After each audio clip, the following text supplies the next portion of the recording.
पूरे भारतवर्ष में स्वच्छता अभियान मोदी जी के द्वारा चलाया जा रहा है और खास तौर से स्वास्थ्य को लेकर। लेकिन जब स्वास्थ्य की बात करें तो जो स्वास्थ्य का भवन है उस स्वास्थ्य के भवन पर ही गंदगी का आलम बिछड़ा हुआ है। जी हम बात करें खाचरोद के सिविल हॉस्पिटल की, जो 6 करोड़ का 2016 में थावरचंद गहलोत के हाथे ओपनिंग हुआ था, उद्घाटन हुआ था, उसका लोकार्पण हुआ था। लेकिन आज उसकी स्वच्छता की बात करें तो जो बीमार व्यक्ति आता है वो और बीमार होकर जा सकता है। देश में स्वच्छता अभियान के तहत कई आयोजन और कई माध्यम से लोगों को जागरूक किया जा रहा है। इसके सार्थक परिणाम स्थानीय अस्पताल में बिल्कुल नगण्य है। सिविल अस्पताल की बात करें हम तो खाचरोद में सिविल अस्पताल के अंदर विपरीत व्यवस्था देखने को मिली है। यहाँ पर जब हम देखें तो जो शौचालय है, शौचालय के अंदर गंदगी पसरी पड़ी हुई है। वहाँ चारों ओर जो बाथरूम बने हुई है, उन बाथरूम पर गंदगी का आलम बिछड़ा पड़ा हुआ है और गंदगी जाम है वहाँ पर। तो जाम की वजह से जो बीमार व्यक्ति आता है वो और भी बीमार हो जाएगा।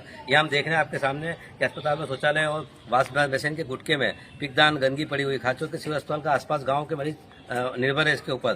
प्रतिदिन कई मरीज इलाज के लिए आते हैं। साथ ही गर्भवती महिलाओं के प्रसव के बाद भर्ती भी रहती है, उन्हें इस तरह की गंदगी में रहने को मजबूर होना पड़ रहा है। इसके बावजूद न तो प्रशासन का ध्यान दे रहा है और न ही कोई स्थानीय जनप्रतिनिधि। इन और यहाँ पर व्यवस्था भगवान के भरोसे चल रही है। 50 बेड वाले खाचरोद के चिकित्सालय में इस तरह की अनियमितता पर कोई भी आपातकालीन केस आता है तो अन्यत्र रेफर कर दिया जाता है। लेकिन यहाँ पर गंदगी को लेकर हम देख रहे हैं कि किस तरह का आलम बिछड़ा हुआ है। तो मरीज जो आते होंगे, जो रात्रि को यहाँ भर्ती होते होंगे, जो गर्भवती महिला होती होगी, उन पर किस तरह का विपरीत प्रभाव पड़ता होगा।